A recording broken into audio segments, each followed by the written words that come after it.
Stereo recording originated in the 1930s, and for many years its main domain was sound spatialization to match what was going on in a motion picture.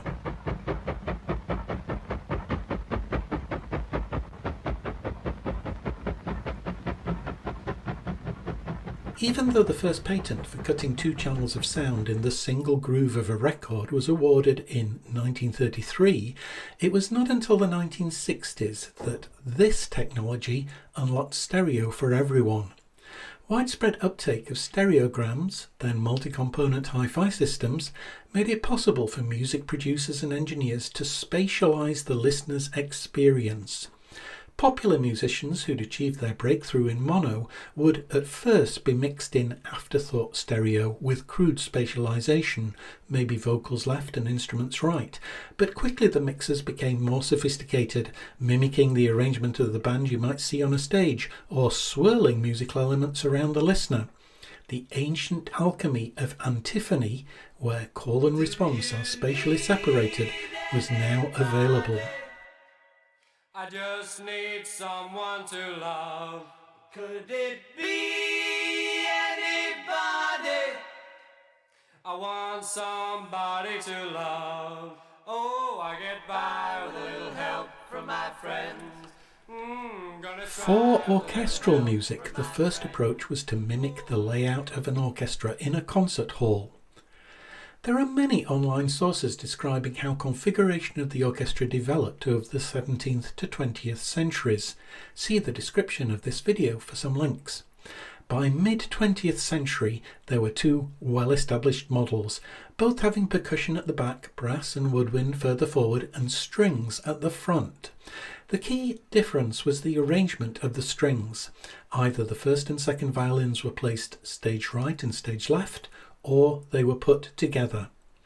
Violins together, or clustered violins, typically seats the strings in a semicircle around the conductor.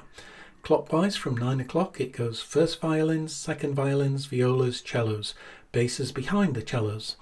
Separated violins, or wide violins, typically goes first violins, cellos, violas, second violins, basses behind. Often the violas and cellos are swapped, sometimes the basses are more central. Wide violins is sometimes called antiphonal because a conversation between the violin sections is between left and right. But of course many times in music there's a conversation between violins and cellos, and clustered violins makes that go left and right, so is antiphonal too. Wide violins is the earlier configuration and is still used, for example, by the Vienna Philharmonic. Some music expects or even requires this arrangement, but clustered violins is most common.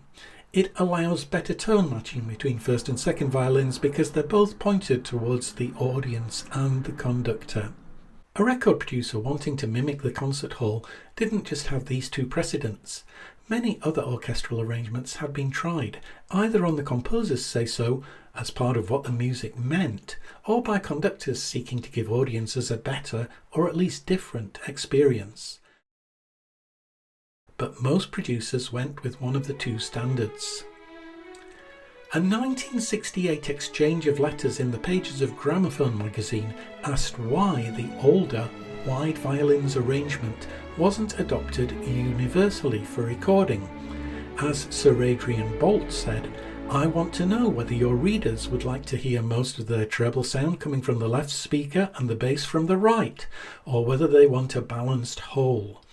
With that balanced whole, they will get the antiphonal effect between violins, so often written for by composers from Mozart to Elgar."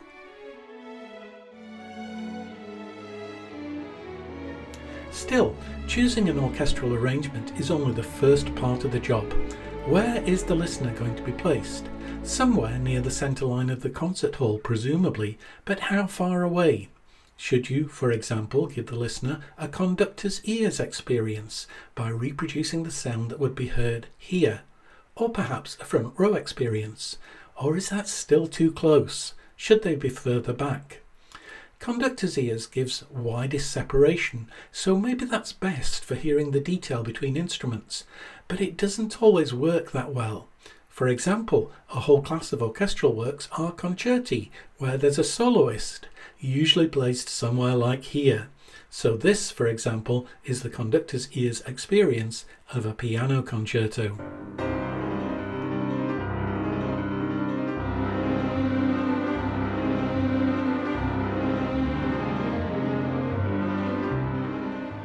Maybe the whole idea of mimicking the concert hall experience is wrong-headed. The orchestral arrangement has evolved to give the best possible sound for the most people in the concert venue. But when you're engineering a recording, should you optimize for a group of people or just one person sitting in the optimal position?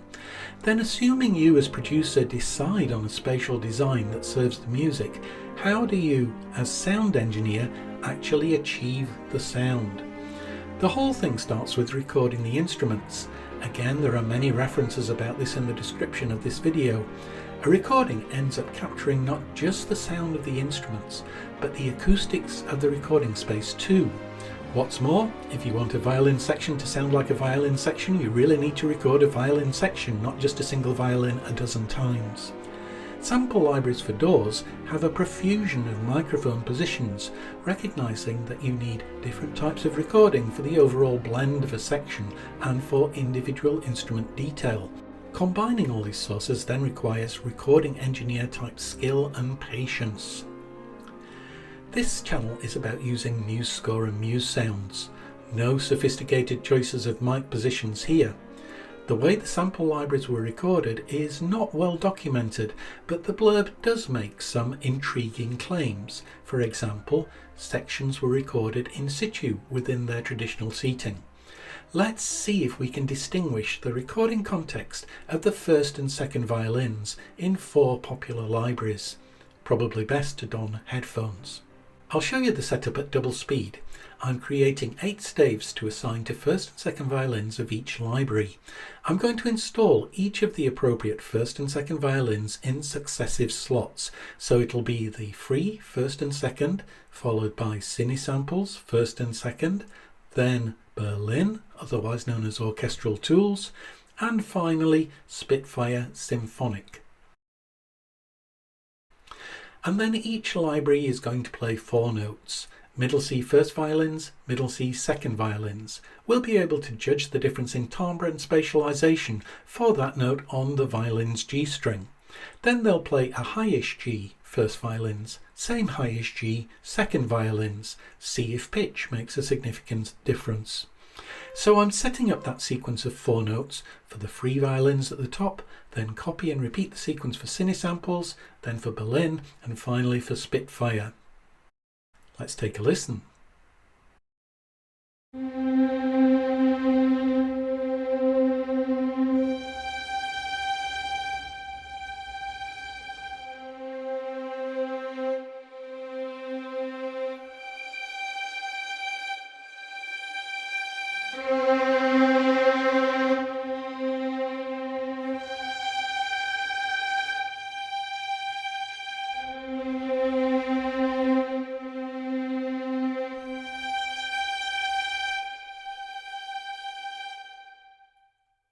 We can watch the left and right volume indicators. We can even save the audio and look at left and right signals, but only listening can decode reverberant sounds.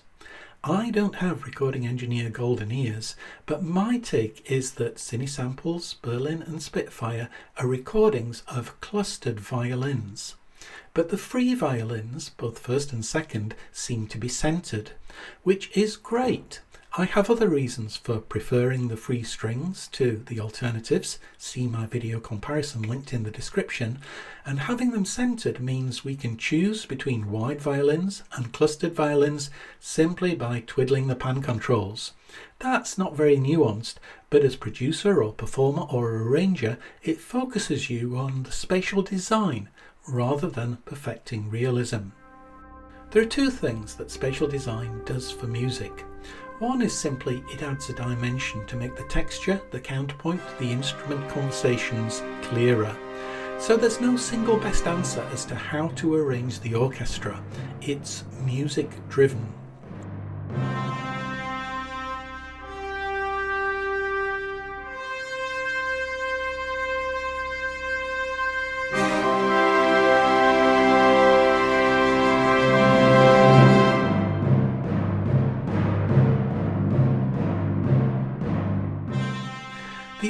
stereo is to aid learning and understanding.